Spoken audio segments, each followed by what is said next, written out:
আপনার নাম মোহাম্মদ হোসেন। বলেন। আমি মোহাম্মদ হোসেন। আমি মোহাম্মদ হোসেন। আপনার কি হয়? তার তার বাপের নাম কি? মোহাম্মদ সালাম। বলেন। আমি মোহাম্মদ হোসেন আমি মোহাম্মদ হোসেন মোহাম্মদ সালামের মেয়ে।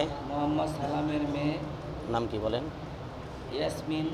ইয়াসমিনের পক্ষ থেকে ইয়াসমিনের পক্ষ থেকে উকিল হয়ে উকিল হয়ে তার পক্ষ থেকে তার পক্ষ থেকে তুমি তুমি মোহাম্মদ মোহাম্মদ নাম কি?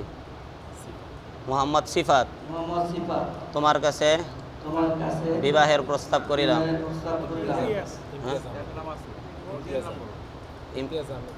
ইমতিয়াজ আহমদ সিয়াম ইমতিয়াজ আহমদ সিফাত ইমতিয়াজ আহমদ সিফাত ইমতিয়াজ আহমদ সিফাত তোমার কাছে তোমার কাছে বিবাহের প্রস্তাব করিলাম। বিবাহের প্রস্তাব করিলাম। আপনি বলেন আলহামদুলিল্লাহ। আমি কবুল করিলাম। নাকাহতু জাওয়াজতু আমি কবুল করিলাম। আলহামদুলিল্লাহ। আলহামদুলিল্লাহ। বারাকাল্লাহু লাকা ওয়া বারাকা আলাইকা ওয়া জামা বাইনাকুমা ফিল খাইর।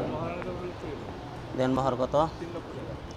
তাদের বিবাহের দেনমোহর ধার্য করা হয়েছে 3 লক্ষ টাকা। আল্লাহ পাক রব্বুল আলামিন কবুল করুন।